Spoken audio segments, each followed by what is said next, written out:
सबों को जय जीसु। संत मार्कुस के अनुसार सुसमाचार अध्याय 2 पद संख्या 23 से 27 में हम पढ़ते हैं। यीशु आज हमें विश्राम दिवस के बारे में बता रहे हैं। विश्राम दिवस किसके लिए बनाया गया है और विश्राम दिवस के स्वामी कौन है। यीशु मसीह अपने शिष्यों के साथ विश्राम के दिन गेहूं के खेतों से होकर कहीं जा रहे थे और उसी समय यीशु के शिष्य गेहूं तोड़ते हैं, उसे मसलते हैं और खाने लगते हैं। कुछ फरीसी लोग भी उनके साथ थे और जब ये देखते हैं कि यीशु के शिष्य विश्राम के दिन काम कर रहे हैं, गेहूं को तोड़कर खा रहे हैं, तो ये यीशु मसीह से शिकायत करते हैं उनके बारे में और उनसे कहते हैं, जो चीज़ मना किया गया है विश्राम के दिन करना, उसे आपके शिष्य क्यों करते हैं।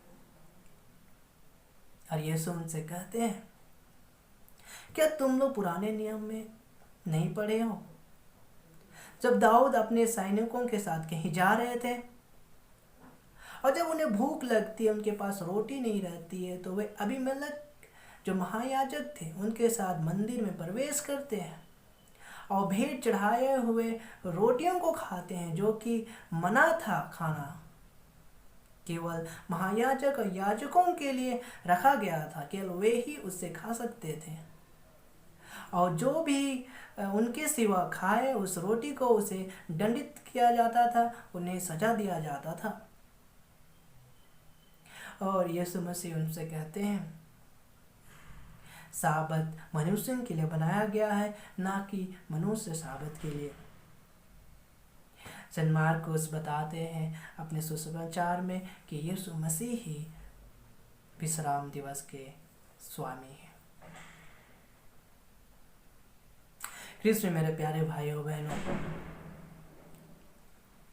हम पुराने नियम में पढ़ते हैं यहूदी लोग विश्राम दिवस में ईश्वर की स्तुति में दिन बिताते हैं, ईश्वर को धन्यवाद देते हैं। वे विश्राम दिवस में कुछ काम नहीं करते, वे हल नहीं जोतते, खेत नहीं जोतते और फसल नहीं काटते हैं, लेकिन वे पूरा दिन ईश्वर को धन्यवाद देते हैं और ईश्वर की स्तुति गाते हैं।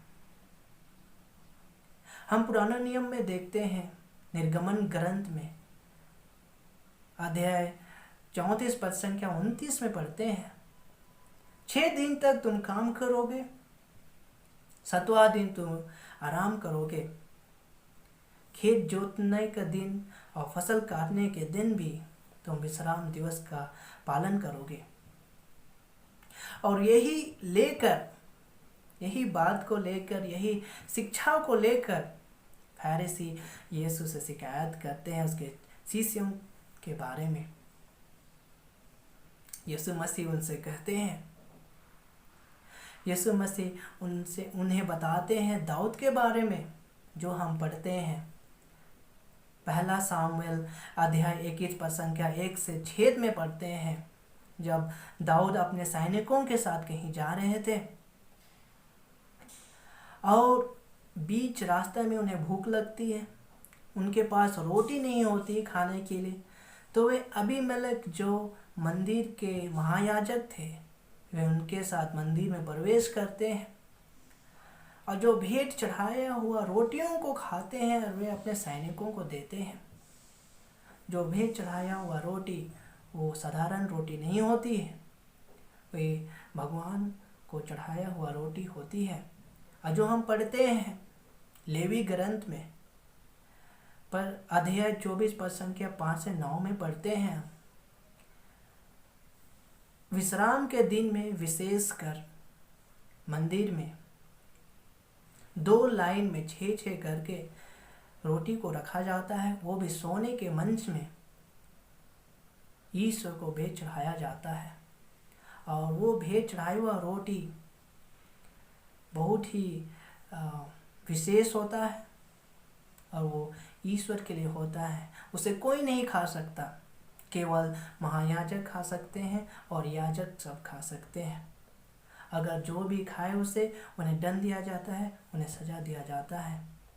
तो यीशु फरीसियों को बोलते हैं कि अगर डेविड को सजा नहीं मिली, अगर डेविड को दंड नहीं मिली उस भेंट चढ़ाई हुई रोटियों को खाने के बाद, तो तुम मुझसे क्यों शिकायत करते हो? मैं तो डेविड से भी महान हूं। यीशु उनसे कहते हैं विश्राम दिवस मनुष्यों के लिए बनाया गया है।